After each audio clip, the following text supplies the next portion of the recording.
Good evening বন্ধুরা, তোমরা সবাই কেমন আছো? আশা করছি ভালো আছো। আমিও ভালো আছি।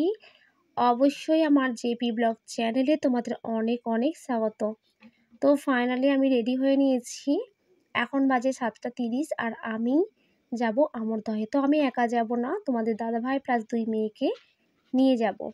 তো যাই হোক, কেন আমি আমরদহে যাচ্ছি সেটুকু তোমাদের সঙ্গে শেয়ার করব। অবশ্যই আমার সাথে থেকো। তো আজ হচ্ছে একাদশী, উত্থান একাদশী। আমি কিন্তু বাড়িতে হচ্ছে সকালের দিকে মানে 12টার পর একবার ফল খেয়েছিলাম, আর এখনও পর্যন্ত কিছু খাইনি। আমি ওখান থেকে আসার পর একটু ফল খেয়ে নেব। তো যাই হোক, তোমরা কে কে একাদশী করো প্লিজ আমাকে দয়া করে কমেন্টে বলো, আর তোমরা কিভাবে এই দিনটা পালন করো সেটুকু আমাকে কমেন্টে বলো। তো যাই হোক বন্ধুরা, যেহেতু গ্রামের রাস্তা বুঝতেই পারছো, আমি গ্রামের কোনো কিছু তোমাদের দেখাতে পারবো না। একেবারে মণ্ডপে গিয়ে তোমাদের সঙ্গে কথা বলবো। তো বলতে বলতে দেখো ফাইনালি মণ্ডপে পৌঁছে গেছে। আর এখানে একটা সুন্দর দৃশ্য দেখো, এই সব ভাইগুলো এই ট্রফিটা আজকে পেয়েছে। তো আগের দিন বল খেলা হয়েছিল, আর এই ভাইগুলো ফার্স্ট হয়েছিল। তো সেই কারণেই ভাইগুলোকে ট্রফি দেওয়া হয়েছে এবং 15,000 টাকা গিফট হিসাবে দেওয়া হয়েছে। তো যাই হোক, এই যে মানে ভাইগুলো যে সমস্ত মায়ের গর্ভে জন্মেছে, এই যে কতটা সম্মান এইসব ভাইগুলো মানে পেয়েছে, প্লাস 15,000 টাকা গিফট পেয়েছে, সম্মান ভালোবাসার সাথে গিফট, এর থেকে মানে খুশির দিন আর হয় না। যে সমস্ত মায়ের গর্ভে এই সমস্ত ছেলে জন্মেছে, সেই সব মায়ের গর্ব হওয়া উচিত। তো যাই হোক, আমরা তো মানে মানুষ হিসাবে জন্মে আমি কিছুই করতে পারিনি, খুবই আমার মানে জীবনে একটা বড় দুঃখ।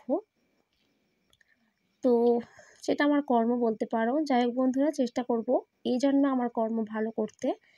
আর তো ফাইনালি দেখো, ভীষণ সুন্দর একটা জায়গা, খোলা মাঠ, খোলা আকাশের নিচে যে সন্ধ্যাবেলা এতটা মজা করা যায়, ভীষণ ভীষণ ভালো লাগে। তো আমার আসতে ইচ্ছে ছিল না, কারণ যেহেতু সকাল থেকে উপোস এবং ভালো লাগছিল না শরীরটাও, আমি আসতে চাইছিলাম না।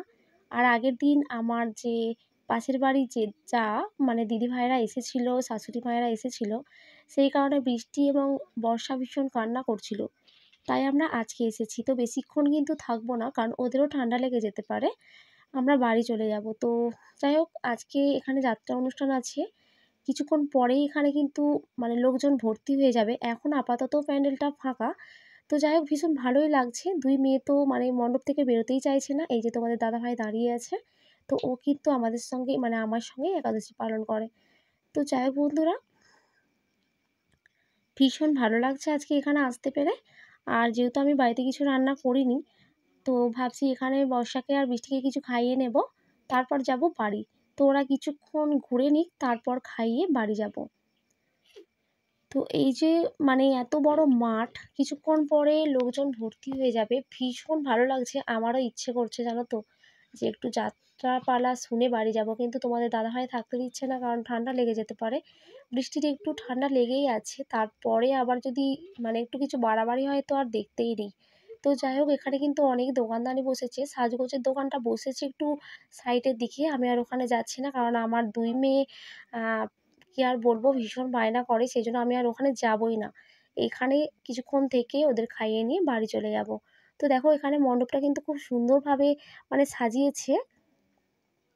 আর এখন আপাতত দোকানদারগুলো বসে আছে, কিছুক্ষণ পরে আর বসার টাইম পাবে না, কারণ লোকজন ভর্তি হয়ে যাবে। আর এই কারণে না, এখানে ভীষণ বড় করে অনুষ্ঠান করা হয়।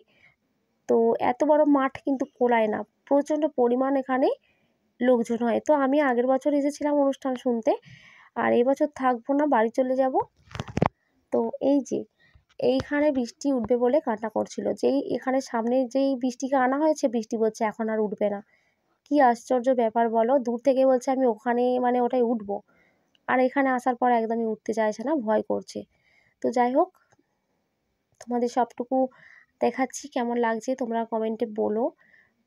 দয়া করে যদি ভিডিও ভালো লাগে একটা লাইক করো। তোমরা কিন্তু কেউ লাইক করছো না, প্লিজ বন্ধুরা, তোমরা না পাশে থাকলে আমি কোনোদিনই আমার লক্ষ্যে পৌঁছাতে পারবো না।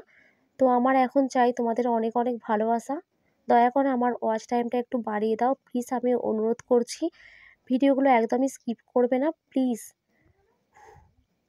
সত্যি কথা বলতে, আমরা গ্রামের সাধারণ ঘরের গৃহবধূ, অনেক দূর দূরান্তে কোনো কিছু ভিডিও শেয়ার করতে পারি না, আমাদের সেই ক্ষমতা নেই। আমরা 2 জোড়া খাটি আর খাই, এটুকুই আমাদের। তো আর কি বলবো তোমাদের, সব তো তোমরা জানো, এতদিন তোমরা ভিডিও দেখছো নিশ্চয়ই বুঝতে পারো। তো কি আর বলবো তোমাদের, ভীষণ ভালো লাগছে। আর তোমাদের ওখানে যদি এরকম পুজো হয়ে থাকে বা তোমরা কিভাবে দিন কাটাচ্ছ সব আমার সঙ্গে শেয়ার করো, আমাকে কমেন্ট করে বলো। আর এখানে দেখো কথা বলতে বলতে বৃষ্টিকে প্লাস বর্ষাকে কিছু খাইয়ে নেব, ওদের বসিয়ে দিয়েছি। আর এখন হচ্ছে ভাজছে, যে চাউমিন খাবে ওটা ভাজছে। তো ভালোই হলো, গরম গরম চাউমিনটা ভেজে নিচ্ছে আর ওটা খাইয়ে আমি বাড়ি নিয়ে যাব। প্রায় এখন বাজে 9টা। তো আমাদের আসা যাওয়ার পথের যে সময়টা সেটা 30 মিনিটের ওভার। তো সেই কারণে ওদের দুই বোনকে খাইয়ে নেব, তারপর যাব বাড়ি। তো আমরা বাড়ি গেলে তারপর আমাদের বাড়ি থেকে সবাই আসার কথা আছে। তো ফাইনালি দেখো ওদের খাওয়া দাওয়া কমপ্লিট করে বাড়ি চলে এসেছি। আমার এক হাতে আছে বাদাম ভাজা আর এক হাতে আছে হচ্ছে চাউমিন। তো এটা ভাসুরের ছেলের জন্য আনা হয়েছে। তো যাই হোক বন্ধুরা, এখানে ভিডিওটা শেষ করলাম, বাই।